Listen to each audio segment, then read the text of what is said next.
Күй болып күмбірлеген қазақ даласы, ән болып әуелеген қазақтың аспаны. Көмейінен ән төгілген жезтаңдай әншілер, бал бармақтан күй ағытқан майталман күйшілер сал домбыра хабарында.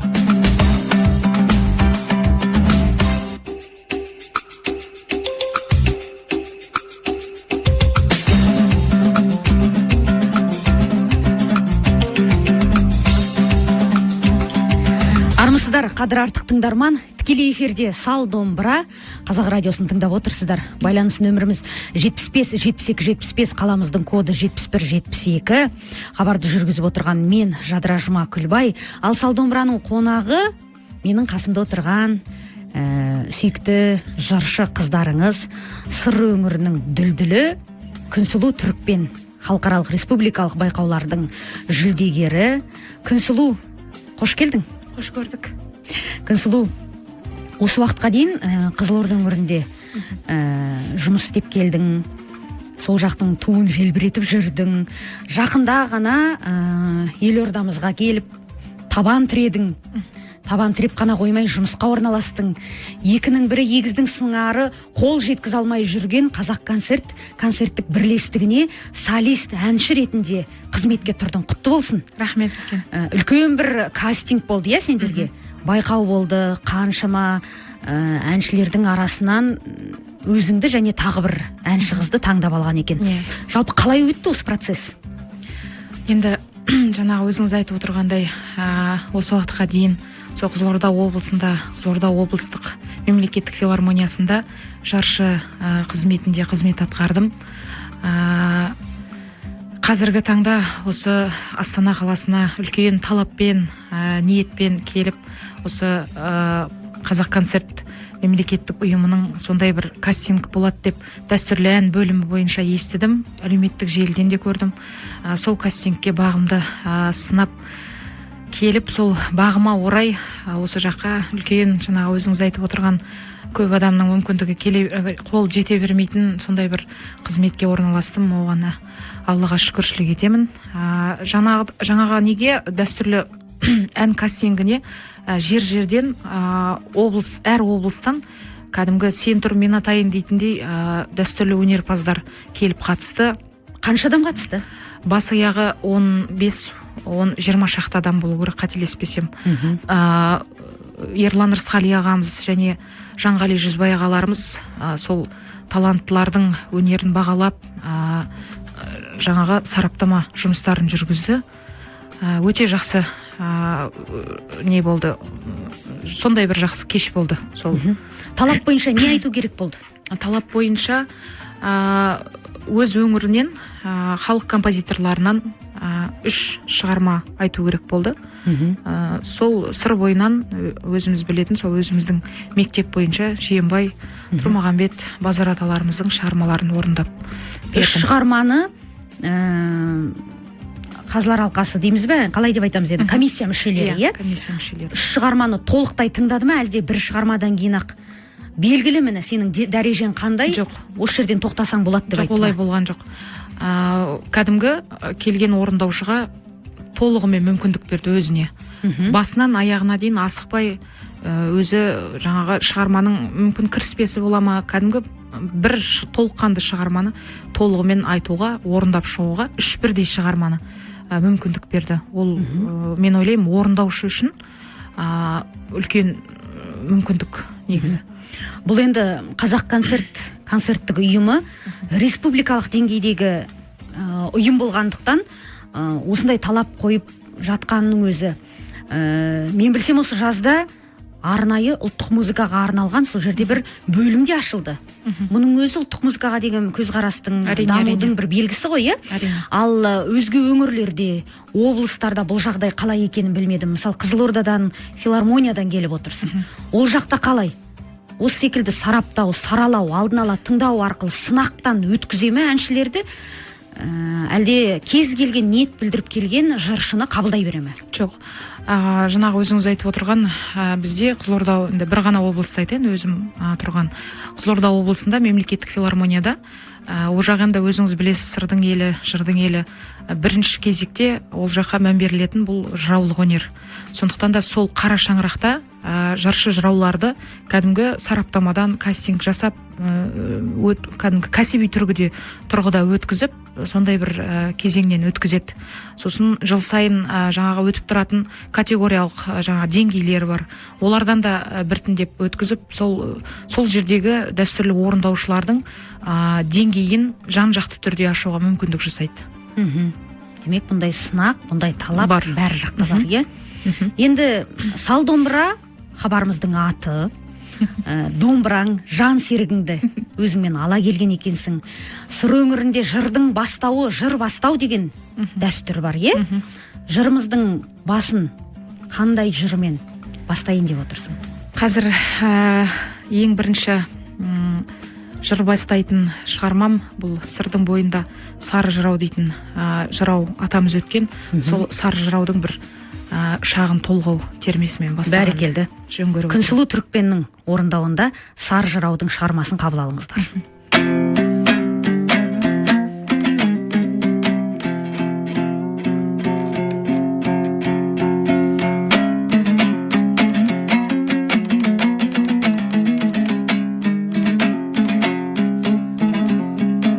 Біреуге дәулет беріп қылдың жарым, біреуге ақыл беріп қылдың дарын.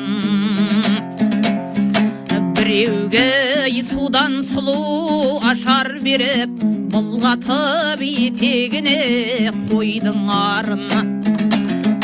Біреуге әжептәуір ашар көрік, біреуге сан кеселмен назар беріп, біреуді нәпсі құлы шерменде қып, ойсызға қойдың құдай базар беріп. Бай бармас астындағы шорғасымен, жан бармас қасындағы жолдасымен. Біреуге біреу қамқор етпек түгіл, болады әркім әлек өз басымен. Шалғанның жолдас еттік несін біліп, мойынға бес қарбыз тесіп біліп. Шалғанға шалаңаш боп кеттік жаяу, мойынға бес қарбыз тесіп біліп. Қолынан шақыныңның келгені сол, көр қазып көміп тастайт көселдіріп.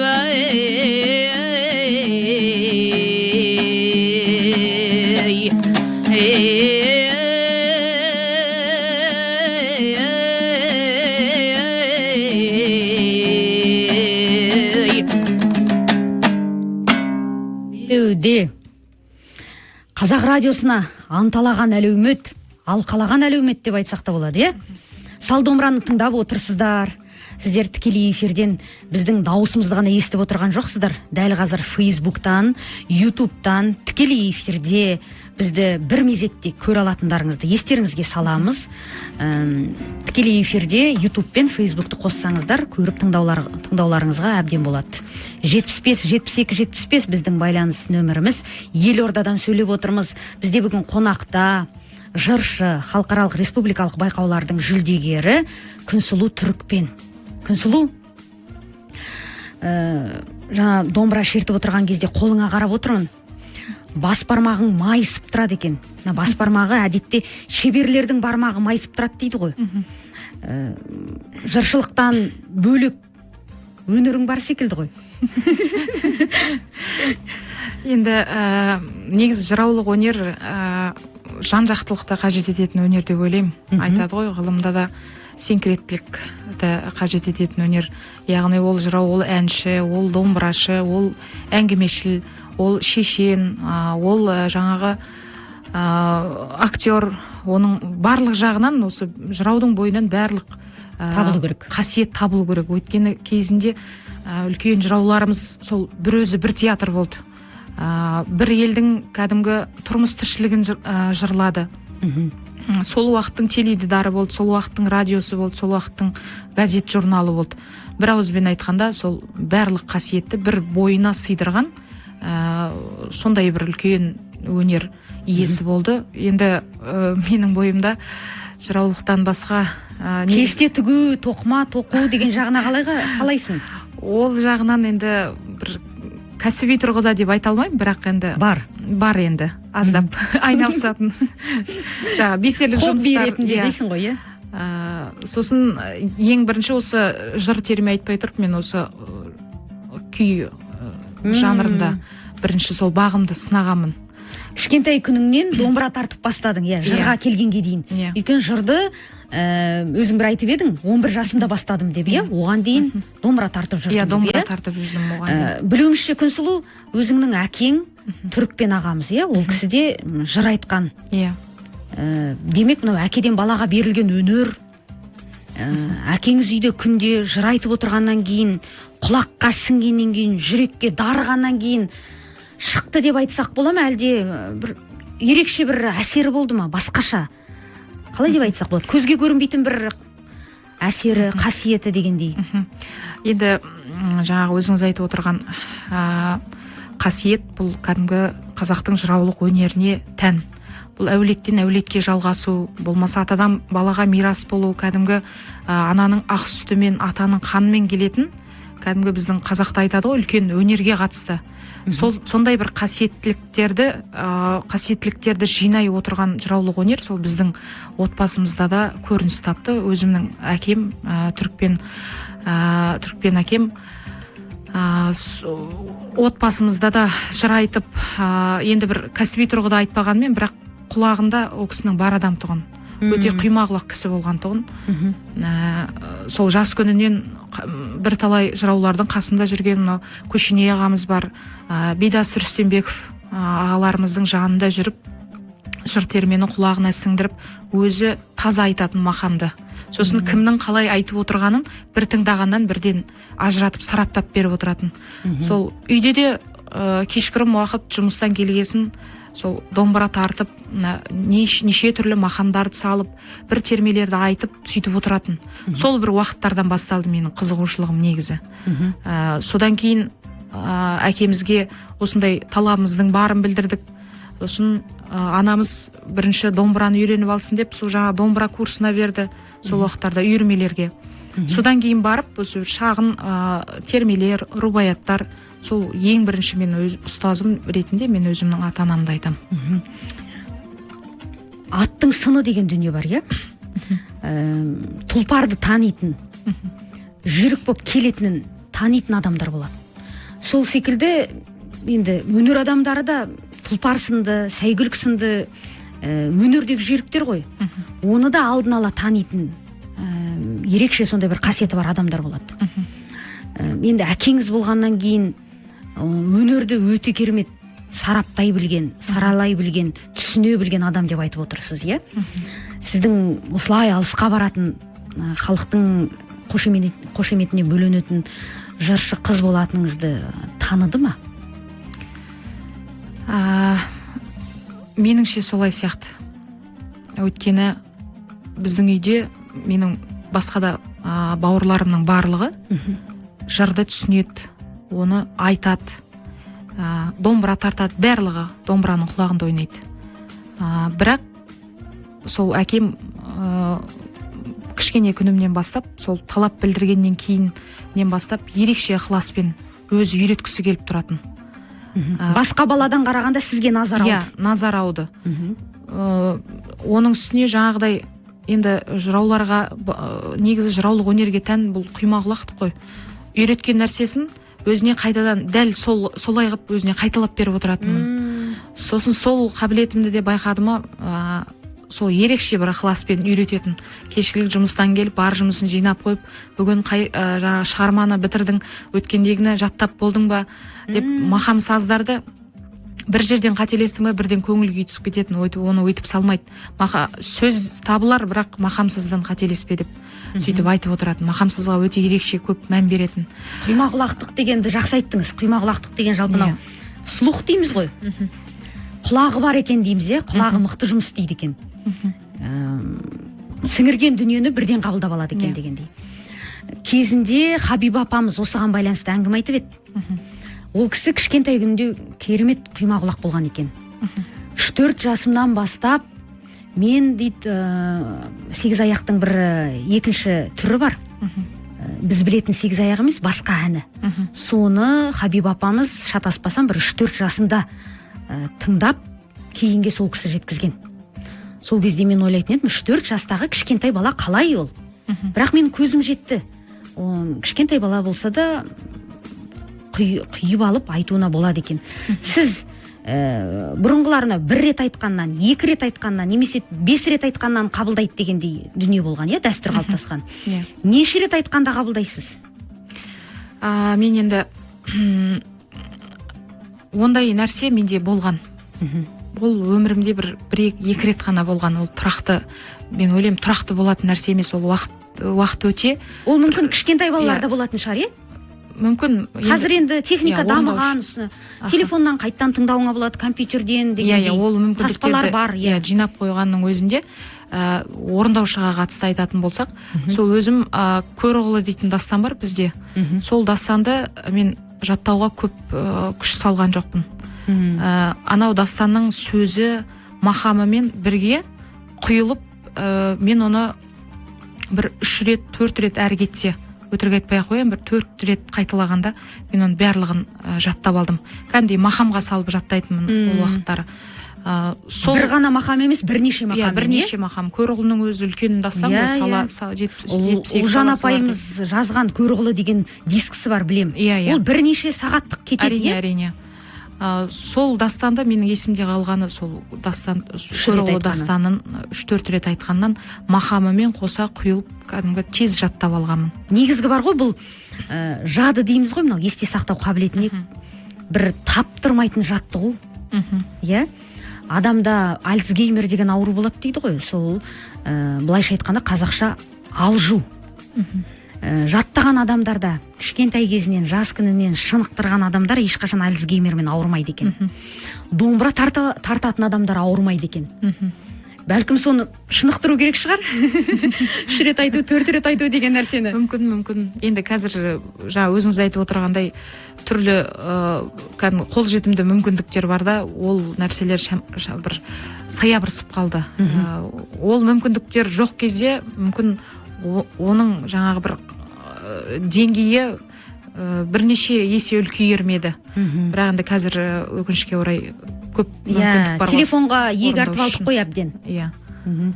Енді Күнсұлу Түрікпен келгеннен кейін әңгімеден гөрі жырға кезек бергеніміз дұрыс болар, Қазақ радиосында Сал домбырада Күнсұлу қандай жырды орындаймыз?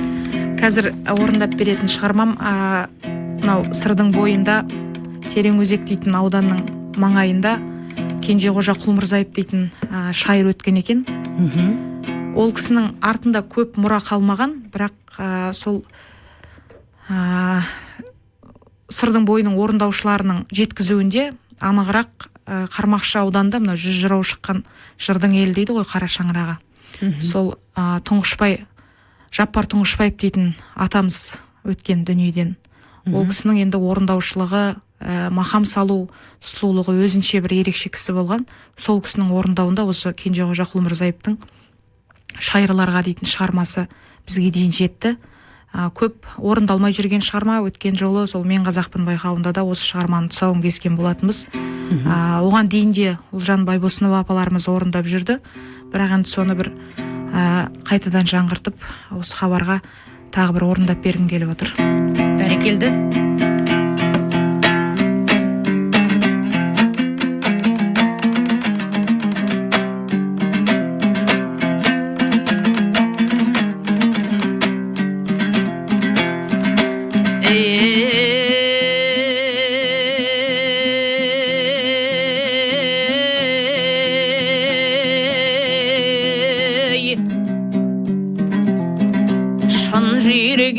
Жауапты қымбатын сөздің таппаған, шеберді шешен болмайды, суырыла сілтеп шаппаған, сөз гауһарын шұртқа шаш, мылтықтай түзу оқтаған, кеңесің болса кең толға, қырықта жасың тоқтаған.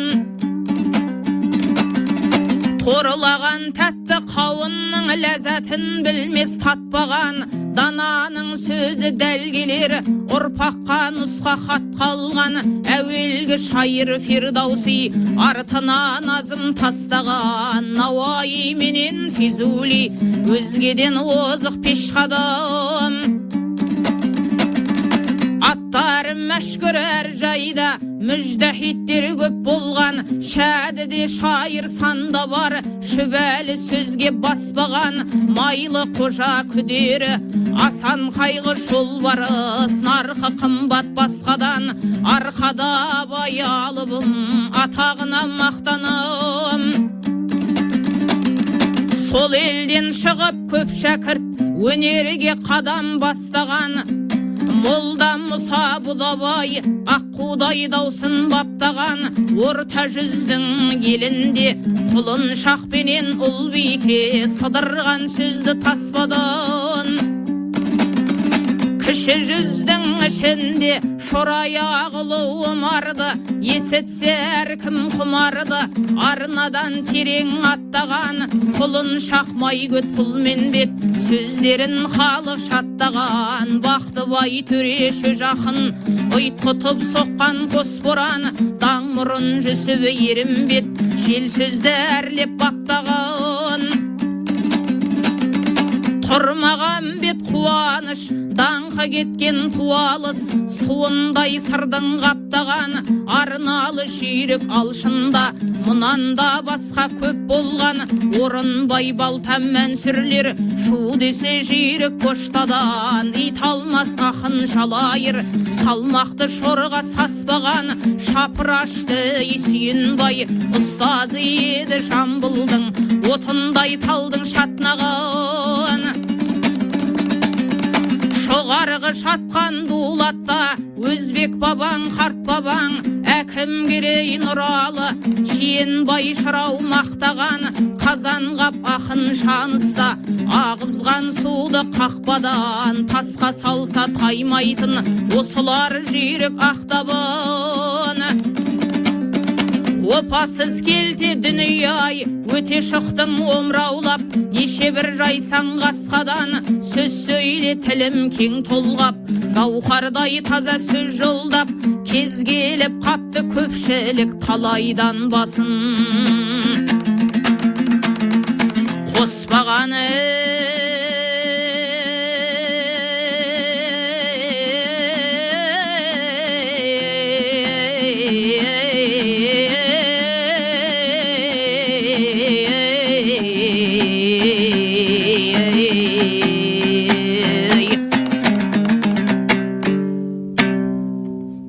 Беуде Салдомраны тікелей эфирде тыңдап отырсыздар. Бізде бүгін қонақта жыршы қызымыз Күнсұлу Түрікпен. 75-72-75 байланыс нөміріміз, 71-72 қаламыздың коды. Күнсұлу, жалпына Қызылорда өңірінде, Сырда бірнеше мектеп бар. Оның бәр мектепте игергенсің өзің, бәрін айтасың. Одан кейін кәдімгідей таңғалатын дүние, мынау басқа өңірлерде жоқ нәрсе Сырда бар. Аралдың өзінде мынау Мырзас мектебі дейді, өзің айтып отырған Қармақшы бар. Нартайдың мектебі, тіпті кішігірім жаңағы аудан орталықтарының өзінде Сырдың дәстүрлі жыр айту мектептері, ордалары бар, әлі күнге дейін сақталған. Қаланы, облыстың орталығын қойып, бұлай қойғанда деймді. Ал кезінде сонау репрессия кезінде жырдың өзін айтуға болмайды, жыршылардың аузын жапқан кездерде қаншама жырдың бәрі, жырауларға қаншама ауыздары жабылып дегендей зиян келген кез еді ғой. Бірақ дегенмен де қазіргі мынау ұрпақтар сабақтастығы, өзіңнің буының алдыңғы буын мықты сақталған секілді осы жақта. Сыры неде? Сыры жаңағы өзіңіз айтып отырған. Сырдың сыры неде деймін? Сырдың сыры өзіңіз айтып отырған сол жақтаға кәдімгі атадан балаға мирас болған өнерді саф алтын күйінде, таза күйінде бізге жеткізген біздің алдымыздағы буынның кейінгі жастар үшін салып беріп кеткен сара жолында деп ойлаймын.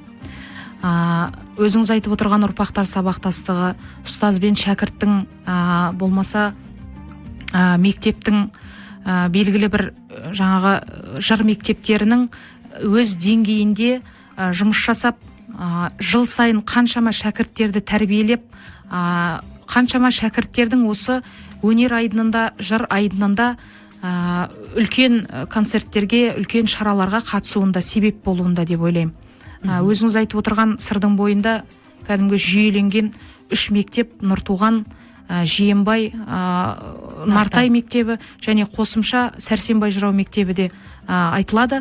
Осы 4 мектеп қазір сол 3 өңірде кәдімгі өзінің алтын дін негізін жоғалтпай жақсы жұмыс жасап отыр. Арал ауданындағы мысалға мынау жыраулар үйін айтуға болады. О жағында шәкірттерді тәрбиелеп кәдімгі қанаттандырып отырған Айбек Тәңірбергенов ағамыз бар, ұстазымыз. Одан бері де мынау Қармақшы өңірінде бірнеше мектеп бар, 5 үйірме бар. Оның бер жағында жыраулар үйі, мынау Амандық Бүрлібаев ағамыз жақында басшылыққа келіп, сондай бір жақсы жолды ары қарай жалғастырып жатыр. Оның алдында Серік Жақсығұлов ағамыз осы қызметте болып, сол жаңағы шаңырақтың жалпы жыраулық өнердің осы кішкентай мұрагер ұрпақтарын тәрбиелеуде, оларға үлкен мүмкіндік жасауда бір жақсы жұмыс жасады. Оның бер жағында Шиелі өңірінде Нартай өнер мектебі бар.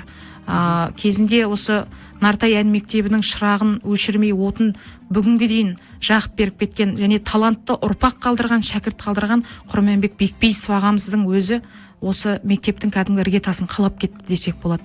Қазір енді ол кісінің баласы бар, Мұхаммедәлі. Әрине, сол тұлпардан қалған тұяқ Мұхаммедәлі Бекбейсов бауырымыз сол жерде Нартай өнер мектебінің басшысы қызметінде жақында тағайындалып, сол игі жолды ары қарай жалғастырып отыр. Яғни жаңа өзіңіз сұрап отқан сыр, бұл атадан балаға мирас болған өнерді өзінің деңгейінде және мұрагерлік жолмен ары қарай жалғастыруында деп ойлаймын. Иә, Күнсұлу, дұрыс айтып өттің.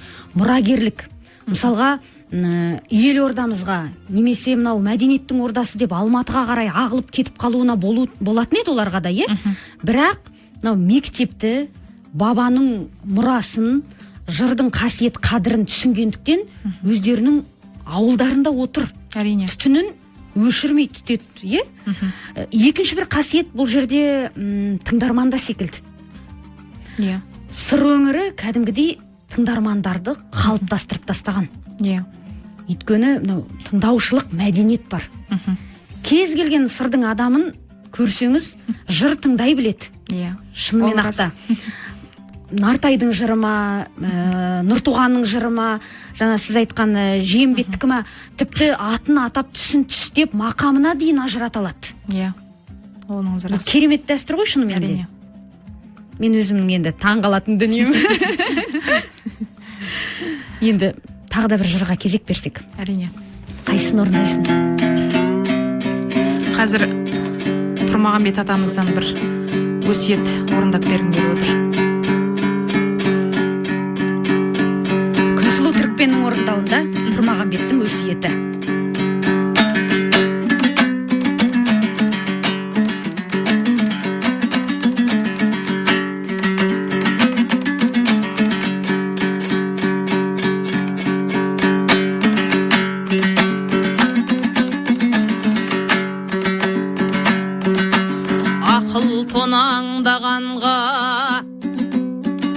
Тозбайтұғын ғылым кен күнде өніп қозбайтұғын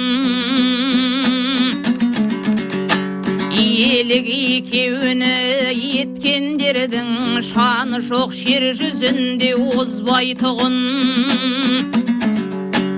адамды әрлі берлі үйрілдіріп секілді тұрмыс толқын қозғайтұғын өнер мен кен ғылымға уақытың барда себеп не қол сыбанып созбайтұғын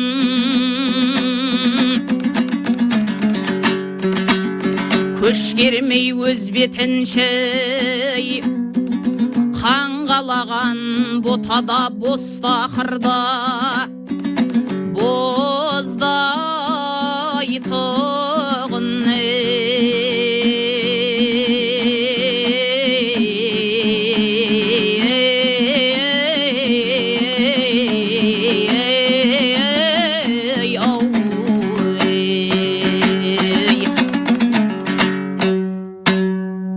Беуде қысқа қайырдың ғой. Әлде өзі осылай ма? Өзі сондай қысқа шығарма. Жалпы жырларды білеміз енді.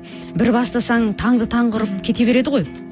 Әлде бүгінгі эфирімізге жырым менің сыймай қалады деп қысқа қайырып отырсың ба деп ойлап отырмын да. Ол да бар деші? Ол да бар. Енді Тұрмағамбет атамыздан және бір шығарма айтып берейін. Өйткені сырдың бойында осы жыраулық өнердің кәдімгі төл басында тұратын Жиенбай, Базар, Тұрмағамбет аталарымыз. Сондықтан Тұрмағамбет атамыздың бір шөлмек дейтін бір толғау бар еді, соны орындап берейін, қабыл алыңыздар. Бәрекелді.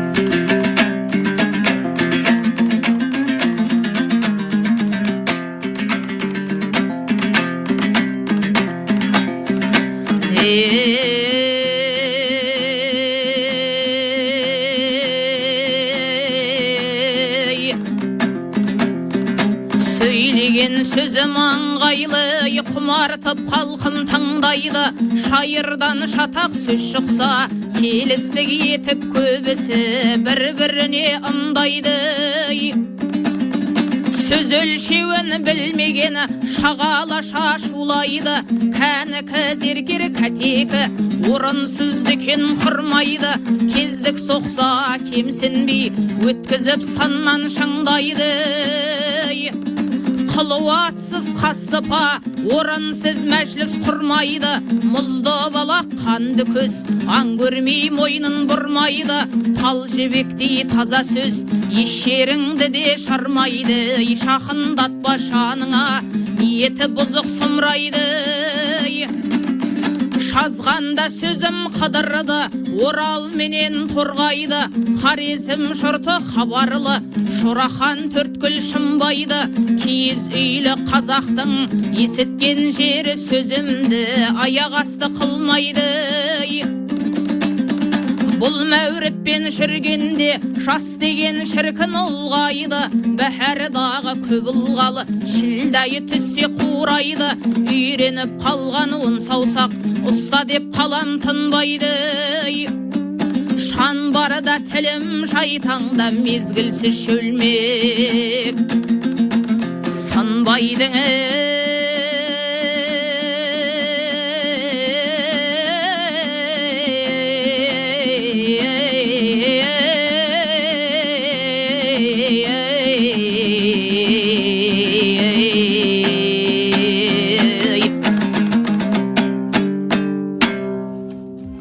Бәрекелді. Күнсұлу Түрікпен бүгінгі Сал домбыра бағдарламасының қонағы. Күнсұлу, мен қазақпын деген үлкен телевизиялық жоба болды. Сол жерде қатысып, жыршы термешілердің арасында үздік шығып топ жардың. Сол жерде талап бойынша тек қана сырдың емес, басқа да мектептердің әндерінен айту керек болды. Әлі есімде Батыстың бір термесін орындадың. Махамбеттің термесін. Махамбеттің, Сол бұрын ойлаушы едім. Жалпынау сырдың жыршыларына басқа өңірдің әнін айту қиындау болатын шығар деп. Керісінше сен сол ойды, менің сол бір ойымды жойдың, жоққа шығардың. Жалпынау сырдың жыршыларының бір ерекшелігі тек қана көмеймен айтатын емес қой. Көмеймен емес, кеудемен, негізгі дыбыс кеудеге түскеннен дыбыс дауыс төмен болып шығады, енді ер адамдардікі жарайды. Әйел адамдардың өзінікі, мысалға Ұлжан апайымыз бар, сенікі бар, дауыс төмен шығады, кәдімгі былайша айтқанда еркектердің дауысы секілді ғой. Осындай әбден грудной резонатор дей ме? Горловой пенеден бөлек грудной резонатор дейді ғой.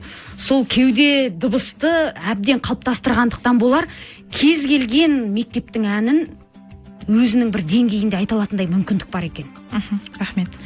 Енді өзің әнші ретінде, өнер адам ретінде басқа мектептердің де әнін айтуға қалай қарайсың? Дұрыс па айтқан, әлде өз мектебіңмен кеткен дұрыс па? жоқ, ол қате пікір. Мүмкіндігі жетсе, барлық мектептің өнерін, мектебін меңгерген дұрыс. Сол уақытта, сол жаңа жобада Қатимолла ағамыз өте жақсы айтып кетті. Мектептердің бір-бірінен ешқандай алыстығы жоқ деп. Олар сол жердегі орындаушылар арқылы ол сөздің рас екенін көріп отыр. Жаңа өзіңіз айтпақшы. Мен ойлаймын, енді мүмкіндігі әрбір орындаушының өзінің кәсіби мүмкіндігі жеткенінше барлық мектептің жыр термелерін айтқан дұрыс. Кәсіби деген сөзді дұрыс айттың. Кәсіби әнші, кәсіби жыршысың ба, демек кәсіби деңгейде сұна біл сол өнерді, Иә. Тек қана бір жақты кетіп қалмай, басқасынан да өзіңнің кәсіби деңгейіңді көрсет айталатындығыңды. Енді біздің хабарымыздың аяқталуына 4 минут қалды. Бір нәрсе айтайын дедің бе? Және бір шығарма орындап бергім келіп отыр. Сол 4 минутқа жететіндей шығарма орындарсаң тіпті қатып кетеді. Мөлшер енді айтып жүргеннен кейін хронометражын біліп алдыңдар ғой, енді қанша екен. Қысқа қайырмай 4 минуттық дүние айтсаң болады дегенім ғой. Енді қазір сол негізі осы бағдарламаға келерде арнайы сондай бір жүйелеп жасап келген едім, біраз айтылмай қалып отыр. Қазір енді биыл халық жазушысы, қоғам қайраткері Әбіш Кекілбаев ағамыздың 80 жылдық мерейтойы аталып өтіліп жатыр. Өз өңірінде бүткіл халықаралық деңгейде аталып өтіліп жатыр. Бұл қазаққа үлкен бір өзінің рухани жаңағы құндылық сыйлайтын шара деп білем. Өйткені Әбіш ағамыз қазақтың бүткіл болмысын жаңағы өзінің шығармаларына сыйдырған сондай бір қайраткер тұлға. Сондықтан да мен Алмас Алматов ағамыздың, сол Әбіш ағамыздың жалғыз сүйір баласы Әулет қайтыс болғанда бір жазған бір кеуілқосы бар еді. Соны осы игі қазаққа кәдімгі тұсаукесер ретінде де айтып бергім келіп отыр. Өзіңіз білесіз, қазақтың жыраулық дәстүрінде қайтқан кісінің шаңырағына болмаса игі қазақ халқына көңіл айту, кеуілқос айту деген бір жақсы дәстүр бар. Сол дәстүрді жаңғырта отырып, мен осы атамыздың мерейтойы аясында осы шығарманы орындап бергім келіп отыр. Бәрекелді.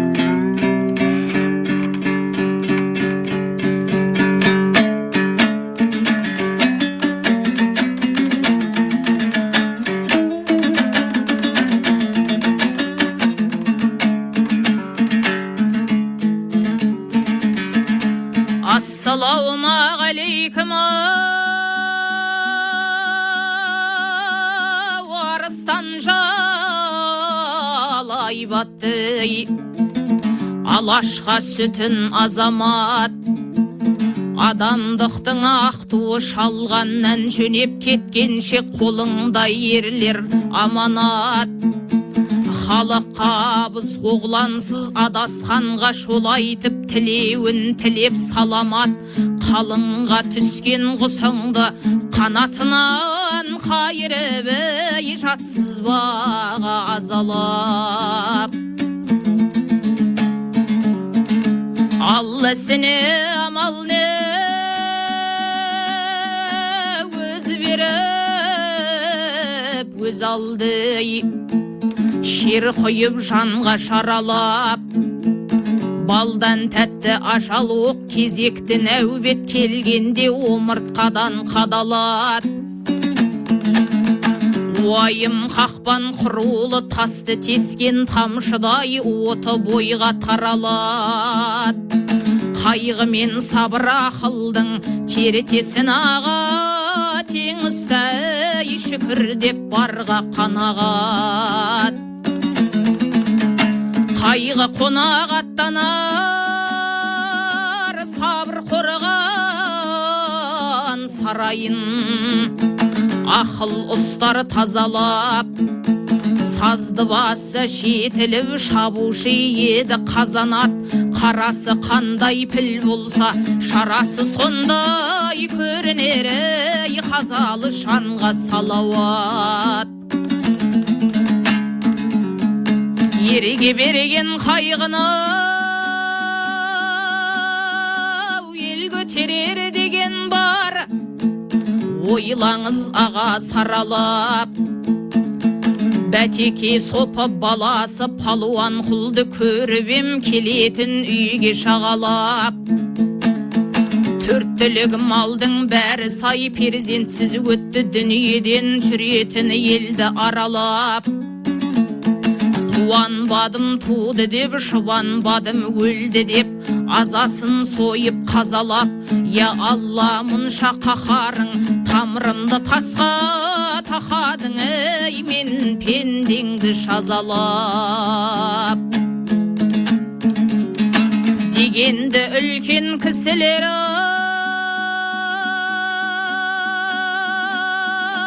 Алладан болсан панаңыз, етіңіз барға қанағат. Тәубәшіл ерге бас берем, шылаған көзге шас берем, дегенді Алла шамағат. Сол айтқан сөзді серлесек, әулеттен өнген ұрпағың болғайда аға саламат. Тәубәңіз болсын таяныш, ұл қызың өскен саяныш, келмесін қайтып шаманат.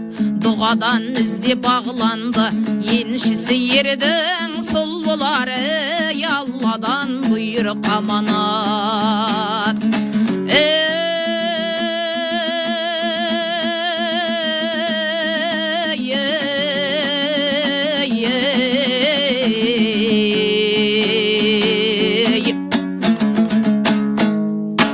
Пақ шіркін, қазақтың насихат жырлары ай десеңші.